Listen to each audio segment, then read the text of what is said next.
Have you ever had a dream about somebody in spirit, and when you woke up you were like, that's not a dream, I totally saw them? Maybe nothing dramatic happened. Maybe you just saw them, they smiled at you, or you hugged them, or you just felt them around you without even seeing them in the dream. But what happens? Our brain gets involved and we start overthinking it. And we're like, no, we didn't really see them, or it's not really a big deal. Was it a psychic dream? Was it my grief? Did I make the whole thing up because I missed them? So today I want to talk about what can make a visitation dream feel so different than any other dream, and why spirit can communicate with us while we're sleeping, and what does it mean if you've never even had one? Because you don't have to prove where the dream came from for it to mean something. Because there are some dreams that just leave something behind, and that something is probably a feeling and a message. Hi boo, I'm Claudine. I'm a professional medium and a spiritual mentor, and I help sensitive women understand what they're experiencing so they can trust themselves and feel less alone. Recently, I had a dream about my great-grandmother.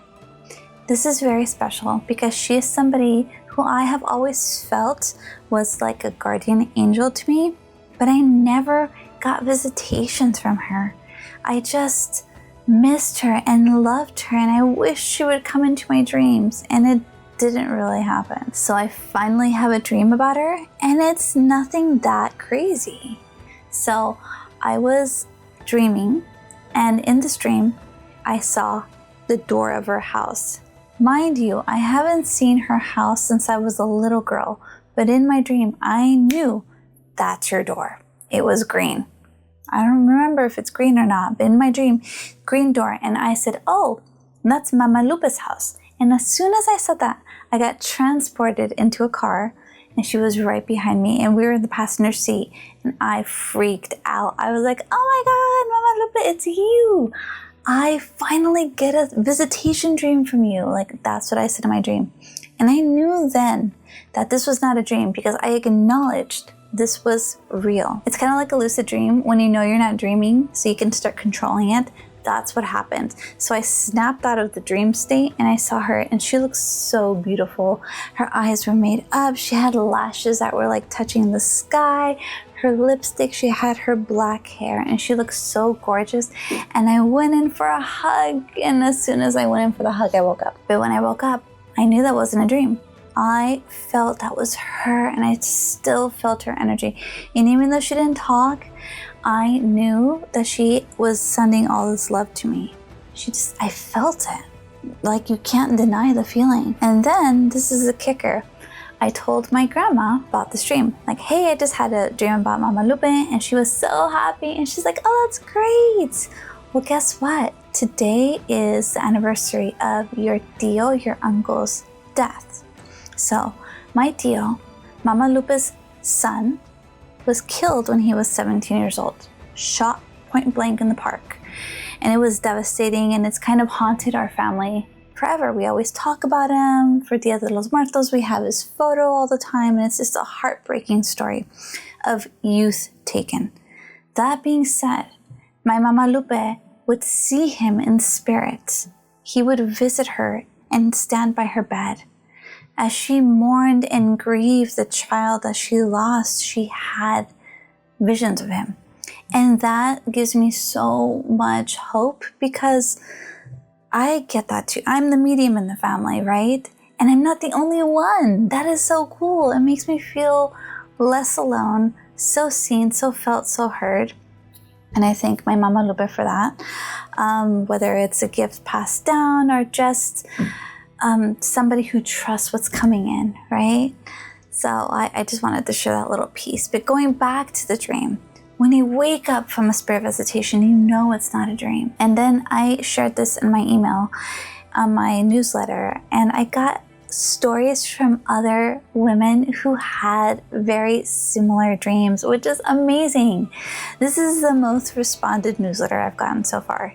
All these stories about, oh, this happened to me, or like, I wish my loved one would visit me in dreams. And it was just really a beautiful vision of what our grief and our love does. right? We feel all the feelings. We love them so much. The love doesn't go away just because they're not in body anymore. The love stays, and if anything, it strengthens. So let's go deeper into that. Let's talk about it. So why can't spirit communicate through dreams? Here is my biggest reason. We emit energy, and spirit is also energy. They're a bodiless energy, but they're still energy. So when you don't have a body, you're not as grounded, as tethered to the physical space anymore. You're like, wee, you're just spirit. So that energy is a lot higher or lighter than the one that we have, because we have our body to ground us, to lower us in a sense. I don't want to use higher or lower, but you know what I mean? It's a different vibe. It's a different vibration. So for spirit, they need to lower themselves enough, and we need to raise ourselves. When I say selves, the energy, they lower their energy, we raise our energy, and then we meet in the middle, mediumship, medium, and that's how we connect. That's how a medium connects. That's how we can connect. And guess what happens when you sleep? As you sleep, all the troubles, all the thoughts, they quiet. So your energy just naturally raises. You kind of align to the energy of spirit. So as your energy raises, it's much easier for them to lower their energy and meet you halfway. We become more receptive.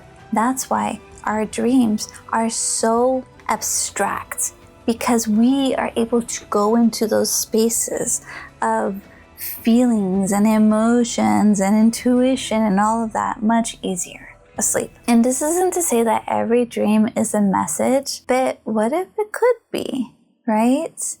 And I'm not saying every dream is a spirit visitation, but every dream could be your own spirit, your own energy translating things, whether that's translating things throughout the day or translating your manifestations, your thoughts, your desires, your dream, or, your dream is translating your dream, but you know what I mean? Your aspirations, right? This is all you. This is all you translating different things. So it's a really beautiful space, the dream space. And then people ask me, what makes a visitation dream different than a regular dream? And there is no formula. It's not like, oh, it's like this, and this. To everyone, it's different. But let's just pay attention to how we interact with it. So if you feel, if your gut, your intuition is telling you that they are coming through, your spirit loved one is coming through, trust that always. Just like when you're going about your day and you see a little flicker, or the lights come on and off, or the TV turns on suddenly or whatever, and you're like, oh, that's grandma, or that's someone. Trust it. Don't go straight to like, that's a demon, that's a ghost. That's fear speaking. If we took away fear, if there was no such thing as bad stuff, right? What else could it be? Could it just be spirit trying to reach out to us? It's much easier for them, spirit, to connect to energy of like electricity, your computer, your phone, the TV, because it's higher. There's no physicality to that. It's just like zzz, like that. So just know that. Take those in. Now going back to the dream. How do you know it's spirit visitation? Because you know, because you feel it, because you sense it, because you see them or you feel them. That's how you know. And usually when they come through in your dreams, they're going to look good. For the most part. Sometimes they can look scary or sad. That's a little bit of your anxiety coming in with the grief, with them coming through. And it can get tricky, but just know that once we don't have this body and once we're not connected to the physical, we are pure love. Love, love, love. We don't care about the house. We don't care about the jewelry or the money or the ownership of this, that, or the person. We love. Okay, our essence is pure love already. Take away the physical stress. That's what we are. So when our loved ones come through in dreams, it is of love. They're going to feel loving. They're going to appear gentle, maybe mysterious, smiling, I want to say confident, right? Different. They're not necessarily going to appear sad or sickly unless that's you translating the last time you saw them. And that happens. I'm not saying it will never happen. It can happen. But you can go past that if you see them a little like, ooh, scary or distraught. And you know that this is a visitation. If you can catch yourself in that lucid dream state like I did, then you can explore, why are you showing me this? Why am I seeing them this way? What about them makes me feel blank, right? You can start to detect of that. So I don't want to say like there's one way to do it, but just trust your intuition when they come through. And remember that the dream doesn't have to make you feel peaceful. It just has to be meaningful. Sometimes the shock and awe can be a wake-up call for us, right? Maybe that's enough to be like, that was them. And that's enough. That is enough. Maybe if they come through just all happy, it's not enough for you to believe them. So maybe they have to show themselves a certain way. There's so many pieces to this. Comment down below if you have any questions. I'd love to help you answer them piece by piece. But just know, trust yourself. If they're coming through, you're going to know they came through. And a lot of times they come through and we don't even remember, and that's okay too, because remembering the dream is just a whole nother piece to dream work. Be kind to yourself in this journey. If you feel them when you wake up, if you just feel this sense of and love and peace, that was probably them coming through. If they look younger, healthier, vibrant, that's because they are. They are their best selves in spirit. And sometimes they come through a lot younger and healthier for us. I constantly see spirit this way. I always see them young, healthy, strong.